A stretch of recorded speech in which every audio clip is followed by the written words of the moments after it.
संन्यास, कुश्ती से संन्यास लेने की घोषणा की है, तो क्या कहेंगे? बिल्कुल, ये आज मैं मानती हूँ कि विनेश ने जो संन्यास की घोषणा की है, कहीं ना कहीं आज हमें भी दुख है इस बात का, और हम कोशिश करेंगे कि विनेश जब आती है तो उनसे बातचीत करके बिल्कुल कोशिश करेंगे कि उनको इस फैसला लेने से पहले मैं कहूंगी कि विनेश को एक बार दोबारा विचार करना चाहिए कि ऐसा नहीं करना चाहिए और गेम को जो है कंटिन्यूस रखना चाहिए। भूपेंद्र सिंह हुड्डा ने आज ये कहा है कि राज्यसभा में विनेश फोगाट को उम्मीदवार बना सकते हैं। देखिए, भूपेंद्र हुड्डा पहले तो ये बताएं कि उन्होंने अपनी सरकार के अंदर, कांग्रेस की सरकार के अंदर कितने खिलाड़ियों को उन्होंने जो है राज्यसभा भेजा था। और दूसरी बात, खिलाड़ियों के कंधों पर बंदूक रखकर चलाना मैं कहूंगी कि भूपेंद्र हुड्डा जी छोड़ दें। और कभी बाप बेटे का समर्थन कर देता है और बेटा बाप का समर्थन कर देता है। लेकिन मैं एक चीज बताना चाहूंगी कि हुड्डा साहब तो सिर्फ और सिर्फ कुर्सी के लिए लगे हुए हैं और उसी की लालसा के लिए कभी बेटे को कुर्सी पे बैठा देता है, कभी बाप बेटा दोनों मिलके कुर्सी पे बैठ जाते हैं। लेकिन एक चीज और मैं कहूंगी कि भूपेंद्र हुड्डा जी अपने घर में राजनीति कर रहे हैं, चलो ठीक है, बाप बेटा मिलके राजनीति कर रहे हैं, लेकिन मैं एक चीज जरूर कहना चाहूंगी कि हमारे परिवार के अंदर ये राजनीति इस तरह की ना घुसाएं और परिवार को तोड़ने की कोशिश ना करें। ये भूपेंद्र हुड्डा जी को या दीपेंद्र हुड्डा जी को, दोनों को मैं ये कहना चाहती हूँ कि मेरे परिवार को ना तोड़े।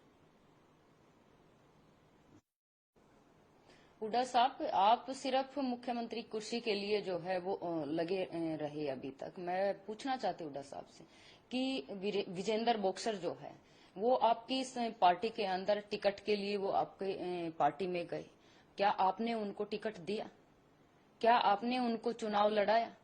अगर इतना ही सम्मान करते तो मैं मानती हूँ कि विजेंद्र बॉक्सर को भी आप चुनाव लड़ाते। और कितने लोगों को आपने क्या नाम है ये बताएं कि कितने लोगों को आपने अभी तक राज्यसभा भेजा है। मुझे एज ए खिलाड़ी मैं कहना चाहती हूँ कि जितना मुझे पता है कि 2014 से पहले किसी को यही नहीं पता होता था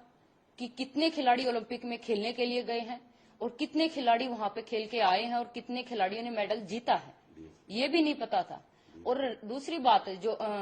डीएसपी की अगर मैं बात करूं तो ना सिर्फ डीएसपी की, क्योंकि मुझे ये पता है कि अगर आप खिलाड़ियों का सम्मान करते और खिलाड़ियों के अगर उसका हक खिलाड़ियों का अगर आप देते तो कहीं ना कहीं मेरे पिताजी को 2015 में द्रोणाचार्य अवार्ड नहीं मिलता, उससे बहुत पहले मेरे पिताजी को द्रोणाचार्य अवार्ड मिल चुका होता। चाहे वो अवार्ड की बात हो, चाहे वो खिलाड़ियों के सम्मान की बात हो, आपने हमेशा इस परिवार के साथ, खासकर फोगाट परिवार के साथ जितना अन्याय किया है, शायद मुझे लगता है कि इस कैमरे के सामने अगर बताने लग जाऊं तो आप लोगों के कारनामे की इतनी इस जगह के ऊपर आपने ये किया है, चाहे वो हम दोनों बहनों को डिजर्व करते हुए डीएसपी के पद से वंचित रखना हो, चाहे मेरे फादर को द्रोणाचार्य अवार्ड ना मिलने देना हो, चाहे मुझे अर्जुन अवार्ड ना मिलने देना हो, और कितनी ऐसी चीजें मैं बताऊं जिसकी वजह से ये फोगाट परिवार ने आप लोगों की वजह से, आपके बेटे की वजह से, क्योंकि 2012 के अंदर दीपेंद्र हुड्डा खुद कुश्ती संघ के अध्यक्ष थे। तो मैं दीपेंद्र हुड्डा जी से भी पूछना चाहती हूँ कि आप मुझे बताइए, आपने कुश्ती के लिए हरियाणा में क्या किया? आप 10 साल 2012 से लेकर 2022 तक आपने कुश्ती संघ के अध्यक्ष रहे हैं। उस समय से लेकर अभी तक आपने कितने टूर्नामेंट जो है हरियाणा के अंदर कुश्ती के करवाए? जबकि हरियाणा के अंदर सिर्फ ना जिले के अंदर बल्कि हर घर से, पूरे हरियाणा में हर घर से कोई ना कोई पहलवान है। क्या आपने कुश्ती को बढ़ावा दिया?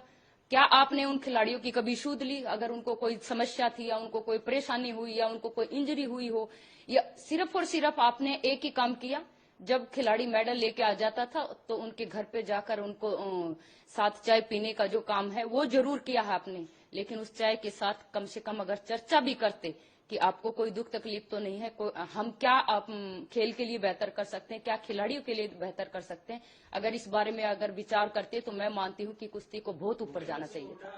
विनेश को दिलासा देने के बजाय राजनीति में घुसेड़े जा रहे हैं, क्या कहेंगे? बिल्कुल, देखिए, हालांकि ये समय तो है विनेश के साथ खड़ा होने का, उनका हौसला बढ़ाने का, उनकी पीठ थपथपाने का, बल्कि भूपेंद्र सिंह हुड्डा उनके जख्मों को खुरीदने का काम कर रहे हैं। तो मैं हाथ जोड़कर मैं आग्रह करना चाहती हूँ कि कम से कम इस परिवार का ख्याल रखते हुए परिवार को ना तोड़ने की बजाय उनको सपोर्ट करें, उनका हौसला बढ़ाएं और परिवार को